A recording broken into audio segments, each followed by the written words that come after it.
ರಾಜ್ಯದಲ್ಲಿ ಈಗ ತೈಲ ಬೆಲೆ ಏರಿಕೆಯ ಕಿಚ್ಚು ಜೋರಾಗ್ತಾ ಇದೆ. ಎಲ್ಲೆಲ್ಲಿಯೂ ಕೂಡ ರಾಜ್ಯಾದ್ಯಂತ ಪ್ರತಿಭಟನೆಗಳು ಕೂಡ ಆಗ್ತಾ ಇದೆ.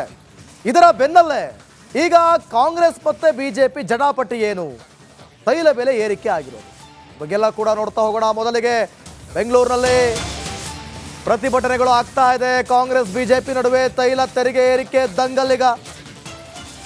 ಪೆಟ್ರೋಲ್ ಡೀಸೆಲ್ ದರ ಏರಿಕೆಗೆ ಬಿಜೆಪಿ ಕೆಂಡ ಕಾರ್ತಾ ಇದೆ.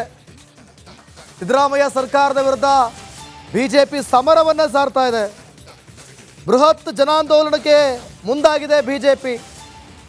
ಬೆಂಗಳೂರು ಸೇರಿ ರಾಜ್ಯಾದ್ಯಂತ ಬಿಜೆಪಿ ಹೋರಾಟ ಮಾಡೋದಕ್ಕೆ ಸಿದ್ಧತೆಯನ್ನು ಕೂಡ ಮಾಡಿಕೊಂಡಿದೆ. ಇವತ್ತು ಕೂಡ ಪ್ರತಿಭಟನೆಗಳು ಆಗ್ತಾ ಇದೆ. ಫ್ರೀಡಂ ಪಾರ್ಕ್ನಲ್ಲಿ ಬಿಜೆಪಿ ಬೃಹತ್ ಪ್ರತಿಭಟನೆ ಮಾಡ್ತಾ ಇದೆ. ಅಣಕು ಶವಯಾತ್ರೆಗೆ ಸಿದ್ಧತೆಯನ್ನು ಮಾಡಿಕೊಂಡಿರೋದು. ಟಾಂಗಾ ಗಾಡಿ ಸಿದ್ಧವಾಗಿದೆ. ಟಾಂಗಾ ಗಾಡಿಯಲ್ಲಿ ಅಣಕು ಶವಯಾತ್ರೆ, ಎತ್ತಿನ ಗಾಡಿ ಮೂಲಕ ಪ್ರತಿಭಟನೆಗೆ ಆಗಮಿಸಿದ್ದಾರೆ ಆರ್ ಅಶೋಕ್. ನೋಡಿ, ದೃಶ್ಯದಲ್ಲೂ ಕೂಡ ಗಮನಿಸ್ತಾ ಇದ್ದೀರಾ. ಅಣಕು ಶವಯಾತ್ರೆ ಅಂದ್ರೆ ಬೆಲೆ ಏರಿಕೆಯಿಂದ ರಾಜ್ಯದ ಜನರು ತತ್ತರಿಸಿ ಹೋಗ್ತಾರೆ. ಅದರಲ್ಲೂ ಕೂಡ ಪೆಟ್ರೋಲ್ ಮತ್ತೆ ಡೀಸೆಲ್ ಇದರ ಬೆಲೆ ಏರಿಕೆಯಿಂದ ಜನರಿಗೆ ಸಂಕಷ್ಟ ಎದುರಾಗುತ್ತೆ ಅನ್ನುವಂಥ ನಿಟ್ಟಿನಲ್ಲಿ ಈಗ ಅಣಕು ಶವಯಾತ್ರೆಯನ್ನ ವಿರೋಧ ಪಕ್ಷದ ನಾಯಕರು ಸೇರಿದಂತೆ ವಿವಿಧ ಮುಖಂಡರು, ಕಾರ್ಯಕರ್ತರು ಇವರೆಲ್ಲರೂ ಕೂಡ ಸೇರಿಕೊಂಡು ಗೋವಿಂದ ಗೋವಿಂದ ಅಂತಿದ್ದಾರೆ. ಈಗ ಪ್ರತಿಭಟನೆಯ ರೂಪುರೇಷೆಯನ್ನು ನೀವು ಗಮನಿಸ್ತಾ ಇದ್ದೀರಿ.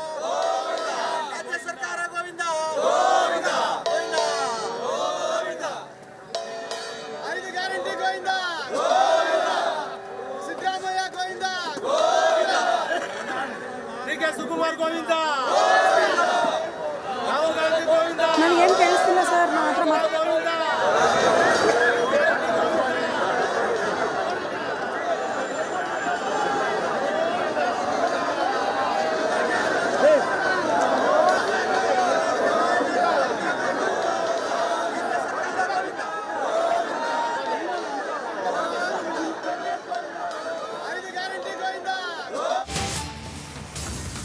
ಮಂಡ್ಯದಲ್ಲೂ ಕೂಡ ಕಾಂಗ್ರೆಸ್ ವಿರುದ್ಧ ಬಿಜೆಪಿ ಪ್ರತಿಭಟನೆಯನ್ನ ಮಾಡ್ತಾ ಇದೆ.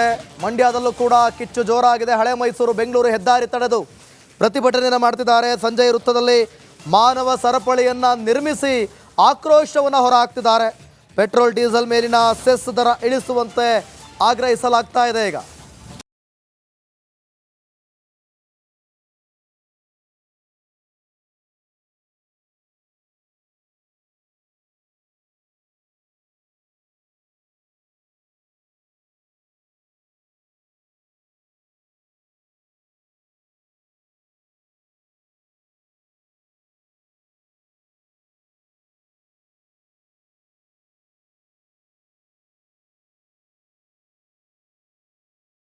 ₹3 ಹೆಚ್ಚಳ ಮಾಡಿರೋದು. ₹3 ಪೆಟ್ರೋಲ್ ಮತ್ತು ಡೀಸೆಲ್ ತೈಲ ದರ ಏರಿಕೆ ಆಗಿರೋದ್ರಿಂದ ಸಾಮಾನ್ಯ ಜನರಿಗೆ ಸಮಸ್ಯೆ ಆಗ್ತಾ ಇದೆ.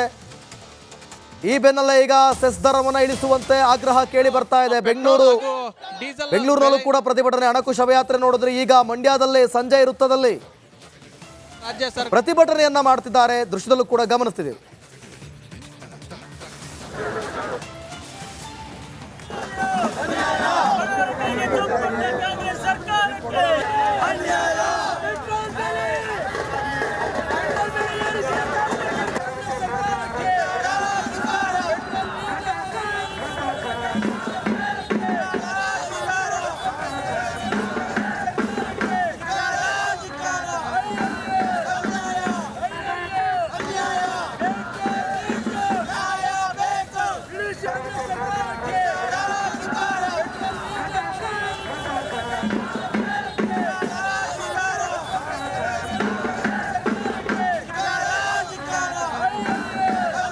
ಮಂಡ್ಯದಲ್ಲಿ ಪ್ರತಿಭಟನೆ ಕಿಚ್ಚು ಜೋರಾಗ್ತಾ ಇದೆ. ಬಗ್ಗೆ ಮತ್ತಷ್ಟು ಮಾಹಿತಿಯನ್ನು ಕೊಡ್ತಾರೆ ನಮ್ಮ ಪ್ರತಿನಿಧಿ ಆನಂದ್. ಲೈವ್ನಲ್ಲಿ ಜನ ಆಗ್ತಿದ್ದಾರೆ. ಆನಂದ್, ಮಂಡ್ಯದಲ್ಲಿ ಪ್ರತಿಭಟನೆಯ ಬಿಸಿ ಕಾಣಿಸ್ತಾ ಇದೆ. ಸದ್ಯಕ್ಕೆ ಅವರ ಆಕ್ರೋಶ ಏನು, ಏನಾಗ್ತಾ ಇದೆ ಅಲ್ಲಿ, ಮತ್ತಷ್ಟು ಡೀಟೇಲ್ಸ್ ಕೊಡೋದಾದ್ರೆ? ಪೆಟ್ರೋಲ್ ಡೀಸೆಲ್ ಬೆಲೆ ಏರಿಸಿದ ರಾಜ್ಯ ಸರ್ಕಾರಕ್ಕೆ ದಿವಿತ್, ರಾಜ್ಯ ಸರ್ಕಾರದ ವಿರುದ್ಧ ರಾಜ್ಯಾದ್ಯಂತ ಬಿಜೆಪಿ ಕಾರ್ಯಕರ್ತರು ಪ್ರತಿಭಟನೆಯನ್ನ ಮಾಡ್ತಾ ಇದ್ದಾರೆ. ಅದೇ ರೀತಿ ಮಂಡ್ಯದಲ್ಲೂ ಕೂಡ ವಿನೂತನವಾಗಿ ಪ್ರತಿಭಟನೆ ಮಾಡೋ ಮೂಲಕ ರಾಜ್ಯ ಸರ್ಕಾರದ ವಿರುದ್ಧ ಆಕ್ರೋಶವನ್ನ ವ್ಯಕ್ತಪಡಿಸ್ತಾ ಇದ್ದಾರೆ. ಇದೀಗ ಅಂದ್ರೆ ಕೆಲವೇ ನಿಮಿಷಗಳ ಹಿಂದೆ ಬೆಂಗಳೂರು ಮೈಸೂರು ಹಳೆ ಹೆದ್ದಾರಿಯನ್ನು ತಡೆಯುವ ಮೂಲಕ ಆಕ್ರೋಶವನ್ನ ವ್ಯಕ್ತಪಡಿಸಿದ್ರು. ಈಗಲೂ ಕೂಡ ಪ್ರತಿಭಟನೆಯನ್ನ ಮುಂದುವರಿಸಿರುವಂತದ್ದು. ಜಿಲ್ಲಾಧ್ಯಕ್ಷ ಡಾಕ್ಟರ್ ಇಂದ್ರೇಶ್ ನೇತೃತ್ವದಲ್ಲಿ ಪ್ರತಿಭಟನೆಯನ್ನ ಮಾಡಲಾಗ್ತಾ ಇದೆ.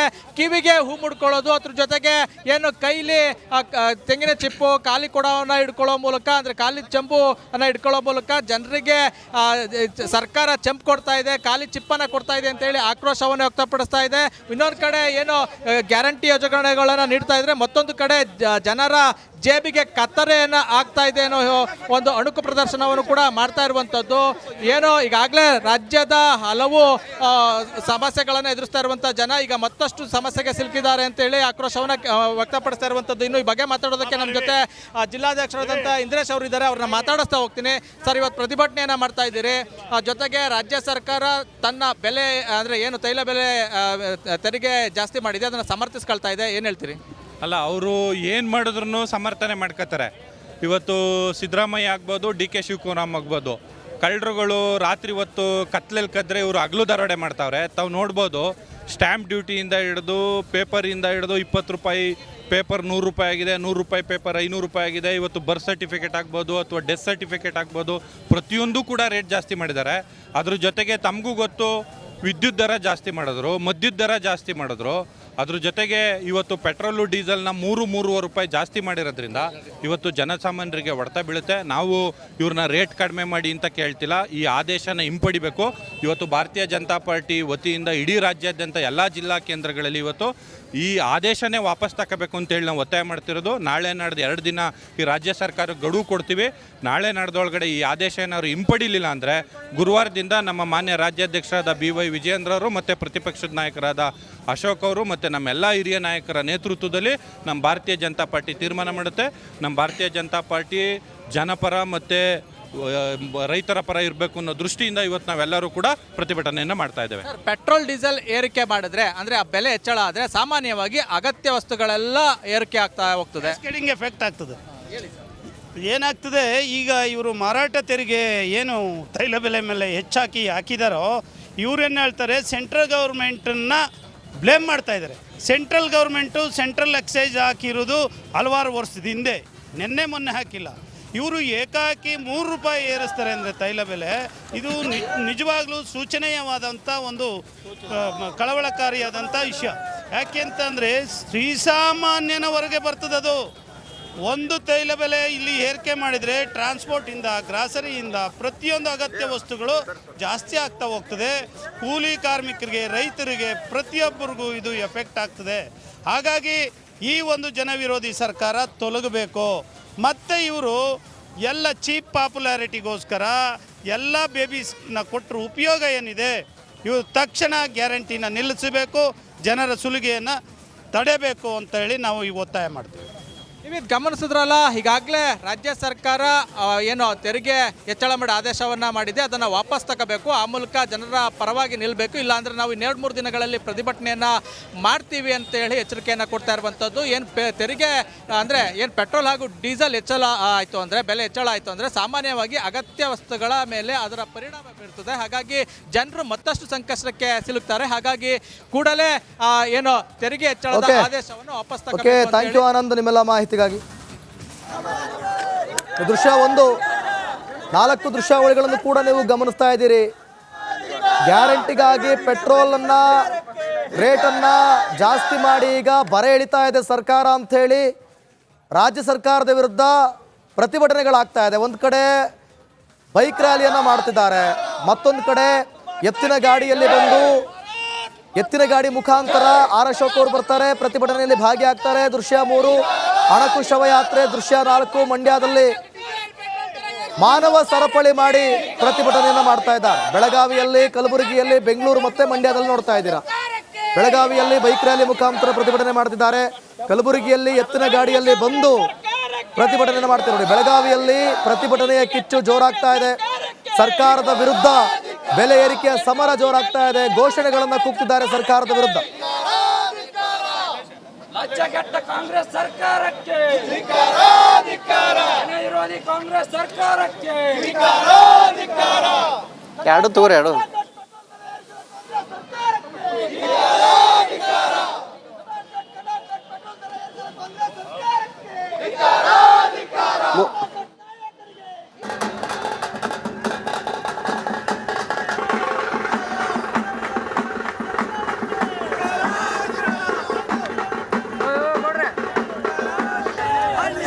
ಗಮನಿಸ್ತಾ ಇದ್ದೀವಿ, ಬೆಳಗಾವಿಯಲ್ಲೂ ಕೂಡ ದೊಡ್ಡ ಮಟ್ಟದ ಹೋರಾಟ, ಆಕ್ರೋಶ ವ್ಯಕ್ತವಾಗ್ತಾ ಇದೆ. ಎತ್ತಿನ ಗಾಡಿಯ ಮೂಲಕ ಸಾಗೋ ಮೂಲಕ ರಾಜ್ಯ ಸರ್ಕಾರದ ವಿರುದ್ಧ ಆಕ್ರೋಶ ವ್ಯಕ್ತವಾಗ್ತಾ ಇದೆ ಬಿಜೆಪಿ ಕಾರ್ಯಕರ್ತರಿಂದ. ಅತಿ ದೊಡ್ಡ ಅಸ್ತ್ರ ಬಿಜೆಪಿ ನಾಯಕರಿಗೆ ಈಗ. ಈ ಹಿಂದೆ ಕೂಡ ಬಿಜೆಪಿ ಅಧಿಕಾರದಲ್ಲಿದ್ದಾಗ ಈ ರೀತಿಯಲ್ಲ ದರ ಏರಿಕೆ ಆದಂತಹ ಸಂದರ್ಭದಲ್ಲಿ ಕೇಂದ್ರ ಸರ್ಕಾರದ ವಿರುದ್ಧ ಕಾಂಗ್ರೆಸ್ ನಾಯಕರು ಪ್ರತಿಭಟನೆ ಮಾಡಿರುವುದು, ವಿನೂತನವಾಗಿ ಹೋರಾಟ ಮಾಡಿರುವಂತಹ ಉದಾಹರಣೆಗಳು ಕೂಡ ಇದೆ. ಸೊ ಈಗ ಅದನ್ನ ವಾಪಸ್ ಕೊಡುವ ಪ್ರಯತ್ನ ಬಿಜೆಪಿ ಕಾರ್ಯಕರ್ತರಿಂದ, ಬಿಜೆಪಿ ನಾಯಕರಿಂದ ಆಗ್ತಾ ಇರೋದನ್ನ ಗಮನಿಸ್ತಾ ಇದ್ದೀವಿ. ಬೆಂಗಳೂರಿನಲ್ಲಿ ಸಿಎಂ ಮನೆಗೆ ಮುತ್ತಿಗೆ ಹಾಕ್ತೀವಿ ಅಂತ ನಿರ್ಧಾರ ಮಾಡಿದ್ದಾರೆ. ಮತ್ತೊಂದು ಕಡೆ ರಾಜ್ಯದ ಎಲ್ಲಾ ಜಿಲ್ಲೆಗಳಲ್ಲೂ, ಬಹುತೇಕ ಎಲ್ಲಾ ಜಿಲ್ಲೆಗಳಲ್ಲೂ ಕೂಡ ಬಿಜೆಪಿಯ ಕಾರ್ಯಕರ್ತರು ಬೀದಿಗಿಳಿದು ಹೋರಾಟ ಮಾಡ್ತಾ ಇರುವ ದೃಶ್ಯ ನಾವು ಗಮನಿಸ್ತಾ ಇದ್ದೀವಿ. ವಿರುದ್ಧ ಕೂಡ ಬೆಳಗಾವಿಯಲ್ಲಿ ಬಿಜೆಪಿ ಕಾರ್ಯಕರ್ತರು ತೀವ್ರವಾದಂತಹ ಪ್ರತಿಭಟನೆಯನ್ನ ಮಾಡ್ತಿದ್ದಾರೆ. ಬೆಳಗಾವಿಯ ಚೆನ್ನಮ್ಮ ವೃತ್ತದಲ್ಲಿ ರಾಜ್ಯಸಭಾ ಸದಸ್ಯ ಏನು ಈರಣ್ಣ ಕಡಾಡಿ, ಬೆಳಗಾವಿಯ ದಕ್ಷಿಣ ಶಾಸಕ ಅಭಯ್ ಪಾಟೀಲ್ ಅವರ ನೇತೃತ್ವದಲ್ಲಿ ರಾಜ್ಯ ಸರ್ಕಾರದ ತೀವ್ರ ಆಕ್ರೋಶವನ್ನು ವ್ಯಕ್ತಪಡಿಸಲಾಗ್ತಿದೆ.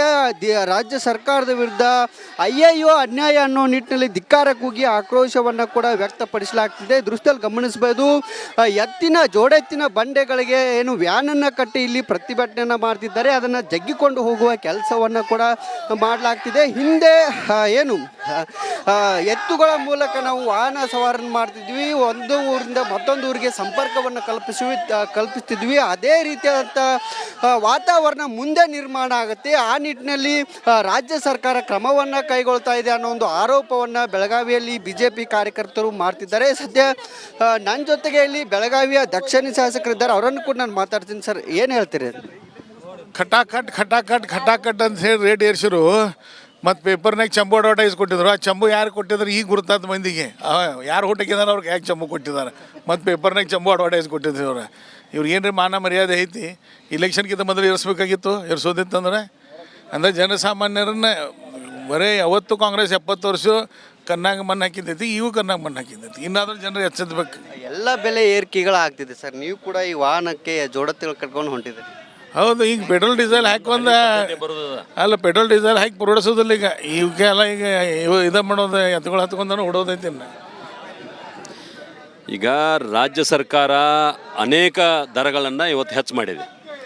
ಒಂದು, ನಾವು 2021 ನವಂಬರ್ನಲ್ಲಿ ಪ್ರಧಾನಿ ನರೇಂದ್ರ ಮೋದಿಯವರು 5 ರೂಪಾಯಿದಿಂದ 10 ರೂಪಾಯಿ ತನಕ ಪೆಟ್ರೋಲ್ ಡೀಸೆಲ್ ದರ ಕಡಿಮೆ ಮಾಡಿದರು. ಕರ್ನಾಟಕದೊಳಗೆ ಬಸವರಾಜ ಬೊಮ್ಮಾಯಿ ಅವರ ಸರ್ಕಾರ 7 ರೂಪಾಯಿ ದರ ಕಡಿಮೆ ಮಾಡಿತ್ತು. ಅದನ್ನು ನೆನಪು ಮಾಡ್ಕೋತನ್ನ. ಆದರೆ ಇವತ್ತು ಚುನಾವಣೆ ಮುಗಿದ ನಂತರ ಜನರ ದ್ವೇಷ ಮಾಡುವಂಥ ದೃಷ್ಟಿಯಿಂದ ನಾವು ಸೀಟ್ ಕಡಿಮೆ ಗೆದ್ದೀವಿ. ಯಾಕೆ ಜನರಿಗೆ ಸವಲತ್ತು ಏನು ಒತ್ತಾಯ ಮಾಡ್ತೀರಿ?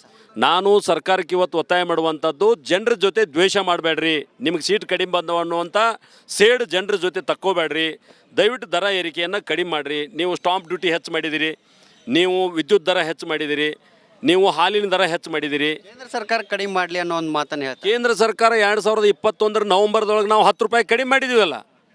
ಈಗ ನೀವು ಕಡಿಮೆ ಮಾಡಬೇಕಾಗಿತ್ತು.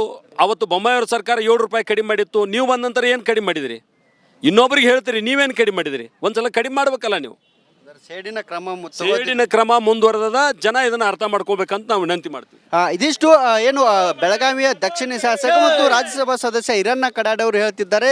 ರಾಜ್ಯ ಸರ್ಕಾರ ಏನು ಸೇಡಿನ ಕ್ರಮವನ್ನು ಕೈಗೊಳ್ತಿದೆ ಅನ್ನೋ ಒಂದು ಮಾತನ್ನು ಕೂಡ ಹೇಳ್ತಿರುವಂಥದ್ದು ದೃಶ್ಯದಲ್ಲಿ ಗಮನಿಸ್ಬೋದು. ನೂರಾರು ಸಂಖ್ಯೆಯಲ್ಲಿ ಕೂಡ ಬಿಜೆಪಿಯ ಕಾರ್ಯಕರ್ತರು ಸೇರಿದ್ದಾರೆ. ಬೆಳಗಾವಿಯ ಚೆನ್ನಮ್ಮ ವೃತ್ತದಿಂದ ಈ ಜೋಡತ್ತಿಗಳಿಗೆ ಏನು ವ್ಯಾನನ್ನು ಅಂದರೆ ಸ್ಕೂಟಿಯನ್ನು ಕಟ್ಟಿಕೊಂಡು ಪ್ರತಿಭಟನೆಯನ್ನು ಮಾಡಲಾಗ್ತಿದೆ. ಇಲ್ಲಿ ರಾಜ್ಯ ಸರ್ಕಾರ ಪೆಟ್ರೋಲ್ ಮತ್ತು ಡೀಸೆಲ್ ಬೆಲೆಯನ್ನು ಇಳಿಸಬೇಕು ಅನ್ನೋ ನಿಟ್ಟಿನಲ್ಲಿ ಒತ್ತಾಯವನ್ನು ಮಾಡಲಾಗ್ತಿದೆ. ಇದಷ್ಟೇ ಅಲ್ಲ, ಏನು ಬಿತ್ತನೆ ರೈತರ ಬೀಜಗಳ ಬಿತ್ತನೆಯನ್ನು ಕೂಡ ಕಡಿಮೆ ಮಾಡಬೇಕು ಅನ್ನೋ ನಿಟ್ಟಿನಲ್ಲಿ ಒತ್ತಾಯವನ್ನು ಮಾಡಲಾಗ್ತಿದೆ. ಕಳೆದ ಹಲವಾರು ಏನು ತಿಂಗಳಿಂದ ಕೂಡ ರಾಜ್ಯ ಸರ್ಕಾರ ಇಂಥದ್ದೇ ಕ್ರಮಗಳನ್ನು ಕೈಗೊಳ್ತಾ ಇದೆ. ಇದು ರೈತರಿಗೆ ಜನ ವಿರೋಧಿ ನೀತಿಯನ್ನು ತೆಗೆದುಕೊಳ್ತಾ ಇದೆ. ಜನ ವಿರೋಧಿ ನೀತಿಯನ್ನು ಕೈ ಬಿಡಬೇಕು ಅನ್ನೋ ನಿಟ್ಟಿನಲ್ಲಿ ರಾಜ್ಯ ಸರ್ಕಾರಕ್ಕೆ ಬೆಳಗಾವಿಯ ಈ BJP ನಾಯಕರು ಕೂಡ ಒತ್ತಾಯವನ್ನು ಮಾಡ್ತಿರುವಂಥದ್ದು. ಪ್ರಮುಖವಾಗಿ ಏನು ರಾಜ್ಯ ಸರ್ಕಾರದಲ್ಲಿ ಅಧಿಕಾರಕ್ಕೆ ಬಂದಂಥ ಸಂದರ್ಭದಲ್ಲಿ ಜನರ ಜೇಬಿಗೆ ಕತ್ತರಿ ಹಾಕುವ ಕೆಲಸವನ್ನು ಮಾಡ್ತಿದೆ. ಅದರಲ್ಲಿ ಈಗ ಸದ್ಯ ಪೆಟ್ರೋಲ್ ಮತ್ತು ಡೀಸೆಲ್ ಬೆಲೆ ಏರಿಕೆ ಕೆಲಸವನ್ನು ಮಾಡಿದೆ. ನವೆಂಬರ್ನಲ್ಲಿ ಪ್ರಧಾನಿ ನರೇಂದ್ರ ಮೋದಿ ಅವರು ಸುಮಾರು ಪೆಟ್ರೋಲ್ ಬೆಲೆಯನ್ನು 5 ರೂಪಾಯಿ ಮತ್ತು ಡೀಸೆಲ್ ಬೆಲೆಯನ್ನು 10 ರೂಪಾಯಿ ಕಡಿಮೆ ಮಾಡಿ ತಮ್ಮ ಜವಾಬ್ದಾರಿಯನ್ನು ನಿಭಾಯಿಸಿದ್ದಾರೆ. ಅದೇ ರೀತಿ ಕೂಡ ರಾಜ್ಯ ಸರ್ಕಾರ ಮಾಡಬೇಕು ಅನ್ನೋ ನಿಟ್ಟಿನಲ್ಲಿ ಕೂಡ ಒತ್ತಾಯ ಮಾಡಲಾಗ್ತಿದೆ.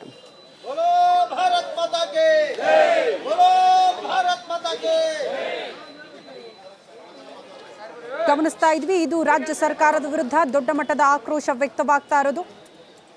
ಜನಸಾಮಾನ್ಯರಿಗೆ ಹೊರೆ ಆಗ್ತಾ ಇದೆ ಪೆಟ್ರೋಲ್, ಮತ್ತೊಂದು ಕಡೆ ಡೀಸೆಲ್ ಮೇಲಿನ ಸೆಸ್ ಏರಿಕೆ ಮಾಡಿರೋದ್ರಿಂದ ಅನ್ನೋದು ಬಿಜೆಪಿ ನಾಯಕರ ಆಕ್ರೋಶಕ್ಕೆ ಕಾರಣ ಆಗಿದೆ. ನಾವು ಜನಸಾಮಾನ್ಯರ ಪರವಾಗಿರ್ತೀವಿ, ಜನಸಾಮಾನ್ಯರಿಗೆ ತೊಂದರೆ ಆದರೆ ಹೋರಾಟ ಮಾಡೇ ಮಾಡ್ತೀವಿ ಅಂದ್ರು. ಅದರಂತೆ ಈಗ 3 ದಿನಗಳ ಕಾಲ ಹೋರಾಟವನ್ನು ಹಮ್ಮಿಕೊಳ್ಳಲಾಗಿದೆ ಬಿಜೆಪಿಯಿಂದ. ಇವತ್ತು ವಿನೂತನವಾಗಿ ಎತ್ತಿನ ಗಾಡಿ ಮೂಲಕ ಸಾಗೋದು, ಆ ಮೂಲಕ ರಾಜ್ಯ ಸರ್ಕಾರದ ವಿರುದ್ಧ ಧಿಕ್ಕಾರ ಕೂಗಿ ಆಕ್ರೋಶ. ಕಲಬುರಗಿಯಲ್ಲಿ ಯಾವ ರೀತಿಯ ಹೋರಾಟ ಆಗ್ತಾ ಇದೆ, ಅಲ್ಲಿ ಯಾವ ರೀತಿಯ ಆಕ್ರೋಶ ವ್ಯಕ್ತವಾಗ್ತಾ ಇದೆ ಅನ್ನೋದ್ರ ಬಗ್ಗೆ ಡೀಟೇಲ್ಸ್ ಅನ್ನ ಕೊಡೋದಕ್ಕೆ ನಮ್ಮ ಪ್ರತಿನಿಧಿ ಓಂ ಪ್ರಕಾಶ್ ನೇರ ಸಂಪರ್ಕದಲ್ಲಿ ಜಾಯಿನ್ ಆಗ್ತಿದ್ದಾರೆ. ಓಂ ಪ್ರಕಾಶ್, ರಾಜ್ಯ ಸರ್ಕಾರದ ಈ ನಿರ್ಧಾರ ಬಿಜೆಪಿ ನಾಯಕರಿಗೆ ಪ್ರಮುಖ ಅಸ್ತ್ರ, ಯಾವ ರೀತಿ ಅದನ್ನ ಎಕ್ಸಿಕ್ಯೂಟ್ ಮಾಡ್ತಿದ್ದಾರೆ, ಅಲ್ಲಿ ಹೋರಾಟ ಪ್ರತಿಭಟನೆ ಯಾವ ರೀತಿ ಆಗ್ತಾ ಇದೆ ಓಂ ಪ್ರಕಾಶ್? ಶ್ರುತಿ, ಪೆಟ್ರೋಲ್ ಮತ್ತು ಡೀಸೆಲ್ ಏರಿಕೆಯನ್ನು ಖಂಡಿಸಿ ಇವತ್ತು BJP ರಾಜ್ಯಾದ್ಯಂತ ಪ್ರತಿಭಟನೆಯನ್ನು ಕರೆ ನೀಡಿತು. ಅದರಂತೆ ಕಲಬುರಗಿಯಲ್ಲೂ ಕೂಡ BJPಯಿಂದ ಈಗ ವಿನೂತನವಾಗಿ ಪ್ರತಿಭಟನೆಯನ್ನು ನಡೆಸಿರುವಂಥದ್ದು. ಕಲಬುರಗಿಯ SVP ವೃತ್ತದಲ್ಲಿ ಎತ್ತಿನ ಬಂಡಿಯನ್ನು ತೆಗೆದುಕೊಂಡು ಬಂದು ರಾಜ್ಯ ಸರ್ಕಾರದ ವಿರುದ್ಧ ಒಂದು ಧಿಕ್ಕಾರ ಕೂಗಿ ಆಕ್ರೋಶವನ್ನು ಹೊರಹಾಕಿರುವಂಥದ್ದು. ಜನಸಾಮಾನ್ಯರಿಗೆ ಹೊರೆ ಆಗುವಂಥ ಈ ಪೆಟ್ರೋಲ್ ಡೀಸೆಲ್ ದರವನ್ನು ಇಳಿಕೆ ಮಾಡಬೇಕು ಅನ್ನುವಂಥ ನಿಟ್ಟಿನಲ್ಲಿ ರಾಜ್ಯಾದ್ಯಂತ BJP ಇವತ್ತಿಂದ 3 ದಿನಗಳ ಕಾಲ ಏನು ಪ್ರತಿಭಟನೆ ನೀಡಿರುವಂಥದ್ದು. ಅದರ ಮೊದಲ ಭಾಗವಾಗಿ ಮೊದಲ ದಿನದ ಏನು ಇವತ್ತು ಎತ್ತಿನ ಬಂಡಿಯನ್ನು ತೆಗೆದುಕೊಂಡು ಪ್ರತಿಭಟನೆಯನ್ನು ಮಾಡಿರುವಂಥದ್ದು. ಮಾಜಿ ಶಾಸಕರು, ಜಿಲ್ಲಾಧ್ಯಕ್ಷರು, ಸಾಕಷ್ಟು ಜನ BJP ಕಾರ್ಯಕರ್ತರು ಕೂಡ ಇವತ್ತು ಪ್ರತಿಭಟನೆಯಲ್ಲಿ ಭಾಗಿಯಾಗಿರುವಂಥದ್ದು. ನಾನು ನೇರವಾಗಿ ಮಾಜಿ ಶಾಸಕರಾದಂಥ ರಾಜ್ಕುಮಾರ್ ಪಾಟೀಲ್ ತೇಲ್ಕೂರ್ ಅವರಿದ್ದಾರೆ, ಅವರನ್ನು ಮಾತಾಡಿಸ್ತಾ ಹೋಗ್ತೀನಿ. ಸರ್, ಇವತ್ತು ರಾಜ್ಯ ಸರ್ಕಾರದ ವಿರುದ್ಧ ಪ್ರತಿಭಟನೆ ಮಾಡ್ತಾ ಇದ್ದೀರಾ, ಏನು ಉದ್ದೇಶ ಅಂತ? ಅಲ್ಲ, ಇವತ್ತು ಯಾವುದು ಸಿದ್ದರಾಮಯ್ಯನವರು BJP ಮೇಲೆ ಗೂಬೆ ಕೂಡಿಸ್ತಕ್ಕಂಥ ಕೆಲಸಗಳನ್ನು ಮಾಡ್ತಾಯಿದ್ರು, ಕೇಂದ್ರ ಸರ್ಕಾರದ ಮೇಲೆ ಗೂಬೆ ಕೂಡಿಸ್ತಕ್ಕಂಥ ಕೆಲಸಗಳನ್ನು ಮಾಡ್ತಾಯಿದ್ರು. ಇವತ್ತು ಚುನಾವಣೆ ಮುಗಿದ ತಕ್ಷಣದಲ್ಲಿ ತರಾತುರಿಯಲ್ಲಿ ಡೀಸೆಲ್ ಪೆಟ್ರೋಲ್ ಬೆಲೆಯನ್ನು ಏರಿಸ್ತಕ್ಕಂಥ ಕೆಲಸವನ್ನು ಮಾಡಿರ್ತಕ್ಕಂಥ ಸಿದ್ದರಾಮಯ್ಯನವರು ಅದನ್ನು ಸಮರ್ಥನೆ ಮಾಡ್ಕೊಳ್ತಾ ಇರ್ತಕ್ಕಂಥದ್ದು ನಾಚಿಕೆಗೇಡಿನ ಕೆಲಸ ಅಂತಕ್ಕಂಥ ಮಾತನ್ನು ಹೇಳ್ತಾ ಇದ್ದೀನಿ. ಇದರಿಂದ ಜನಸಾಮಾನ್ಯರ ಬದುಕು ಇನ್ನೂ ದುಸ್ತರ ಆಗ್ತದೆ. ಈಗಾಗಲೇ ಕಾಂಗ್ರೆಸ್ ಸರ್ಕಾರ ಹಲವಾರು ರೀತಿಯ ಬೆಲೆ ಏರಿಕೆಯನ್ನು ಜನರ ಮೇಲೆ ಏರಿದೆ. ಜನರ ಬದುಕು ಇವತ್ತು ಮೂರಾಬಟ್ಟೆ ಆಗಿದೆ, ಬೀದಿಗೆ ಬರ್ತಕ್ಕಂಥ ಕೆಲಸ ಆಗಿದೆ. ಜನ ತತ್ತರಿಸಿ ಹೋಗಿದ್ದಾರೆ. ಇವತ್ತು ಬಿತ್ತನೆ ಬೀಜದ ಬೆಲೆ ಏರಿಸಿದ್ದಾರೆ, ಸ್ಟ್ಯಾಂಪಿನ ಬೆಲೆ ಏರಿಸಿದ್ದಾರೆ, ಕರೆಂಟಿನ ಬೆಲೆ ಏರಿದೆ. ಅವರು ಹೇಳ್ತಾರೆ ದಕ್ಷಿಣ ಭಾರತದ ರಾಜ್ಯಗಳಲ್ಲಿ ಹೋಲಿಕೆ ಮಾಡಿದ್ರೆ ಪೆಟ್ರೋಲ್ ಡೀಸೆಲ್ ರೇಟ್ ಕರ್ನಾಟಕದ ಕಡಿಮೆ ಇದೆ ಅಂತ ಹೇಳ್ತಾರೆ. ಸಿದ್ದರಾಮಯ್ಯನವರೇ, ನಿಮ್ಮ ವಾದಗಳನ್ನು ಬಿಡಿ, ಬಂಡು ವಾದಗಳನ್ನು ನಾವು ಕೇಳೋದಿಲ್ಲ. ಇವತ್ತು ಇಲ್ಲಿ ನೀವು ಅಧಿಕಾರಕ್ಕೆ ಬಂದಾಗ ಯಾವ ಬೆಲೆ ಇತ್ತು, ಇವತ್ತು ನೀವು ಯಾವ ರೀತಿಯ ಬೆಲೆಗಳನ್ನು ಏರಿಸಿದ್ದೀರಿ. ಒಬ್ಬ ರೈತ ತನ್ನ ಪಾಣಿಯ ಬೆಲೆ ಏನಿತ್ತು, ಇವತ್ತು ಪಾಣಿ ತಗೊಳ್ಬೇಕು ಅಂದರೆ ಇವತ್ತು ಯಾವ ರೇಟ್ ಆಗಿದೆ. ಬಿತ್ತನೆ ಬೀಜದ ಬೆಲೆಗಳು ಇವತ್ತು ಗಗನಕ್ಕೇರಿದ್ದಾವೆ. ರೈತ ಒಂದು ರಿಜಿಸ್ಟರ್ ಮಾಡಬೇಕು ಅಂದರೆ, ಹೊಲ ಮನೆಗಳನ್ನು ಮಾರಾಟ ಮಾಡಬೇಕು ಅಂದರೆ ಇವತ್ತು ದುಸ್ತರಾದ ಪರಿಸ್ಥಿತಿ ಇವತ್ತು ಎದುರಿಸಬೇಕಾಗಿದೆ. ಏರಿಕೆ ಹಿಂದಿನ ಉದ್ದೇಶ ಏನಿರ್ಬೋದು? ಇವತ್ತು ಸರ್ಕಾರ ನಡೆಸಲಿಕ್ಕೆ ಆಗ್ತಾ ಇಲ್ಲ ಸಿದ್ದರಾಮಯ್ಯನವರು. ಓಂ ಪ್ರಕಾಶ್, ಕಾದ್ ನೋಡೋಣ ಯಾವ ರೀತಿ ಹೋರಾಟ ಮುಂದುವರಿಯುತ್ತೆ ಅಂತ. ಧನ್ಯವಾದಗಳು ತಮ್ಮೆಲ್ಲ ಮಾಹಿತಿಗೆ.